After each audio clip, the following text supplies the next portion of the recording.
On September 26, 2022, world record ski mountaineer Hilaree Nelson triggered an avalanche near the summit of Manaslu and disappeared. She was 50 years old. She had skied from the summit of Everest. She had completed first descents across the Himalayas. Manaslu was her latest objective, the world's 8th highest peak at 26,781 feet. Nelson and her partner Jim Morrison summited together that morning. The weather was clear, the route was familiar. They began their ski descent just after noon. Within minutes, Nelson was gone. Morrison watched the slope fracture. He saw her swept downward into cloud, then silence. The search would take 2 days. Hilaree Nelson was not a novice. In 2012, she became the first woman to summit Everest and Lhotse in a single 24-hour period. She held ski descent records on peaks most climbers never attempt. National Geographic named her their Adventurer of the Year. She had 2 sons. She had climbed Manaslu before, attempted the ski descent in 2018 with Morrison, but turned back due to conditions. This time they returned with a full expedition. They acclimatized for 3 weeks. On the morning of September 26th, they left high camp at 23,000 feet. The forecast was stable.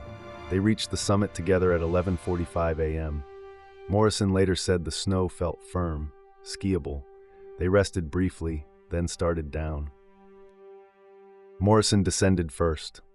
Standard protocol, the more experienced skier goes down to scout the line. Nelson followed 30 seconds behind.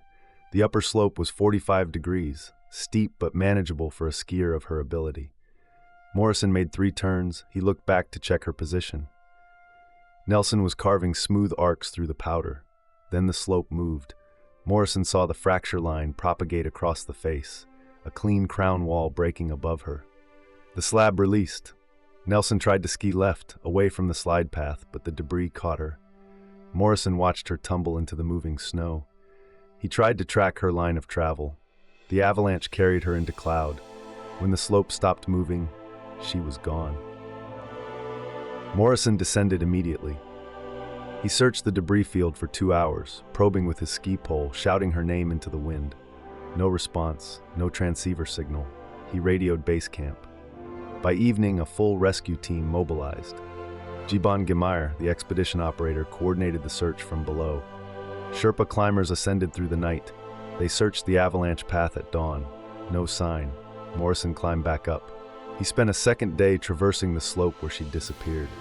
The altitude was crushing, 26,000 feet with no bottled oxygen. On the second afternoon, September 28th, a Sherpa team found ski tracks leading into a crevasse field at 22,000 feet. They found her body there, buried under ice. The recovery took 6 hours. The team worked at altitude without supplemental oxygen. Ropes, ice screws, careful excavation from compacted debris.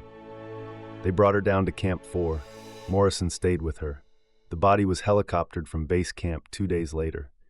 The Nepalese government issued a statement. The climbing community responded with shock. Nelson had been a mentor to younger climbers.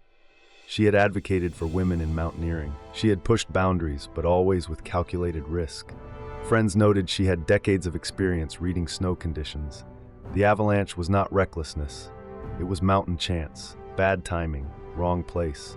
The slope she skied had been descended safely by others that same season. This time, it released.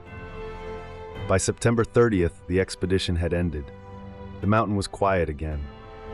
Morrison later wrote that Nelson died doing what she loved, but the phrase feels insufficient for what was lost. She left behind 2 sons, a legacy of climbs that redefined what was possible. Dozens of athletes she had mentored. Hilaree Nelson. Her body was returned to the United States in early October. A memorial was held in Telluride, Colorado, the mountain town where she had lived. Climbers placed skis and ice axes at the base of peaks she had descended.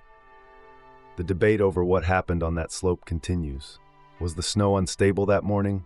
Did summit traffic that day weaken the pack? No one knows with certainty. Avalanche science offers probabilities, not certainties. The mountains keep what they take. Manaslu, September 26, 2022. A world record skier on a mountain that gave no warning.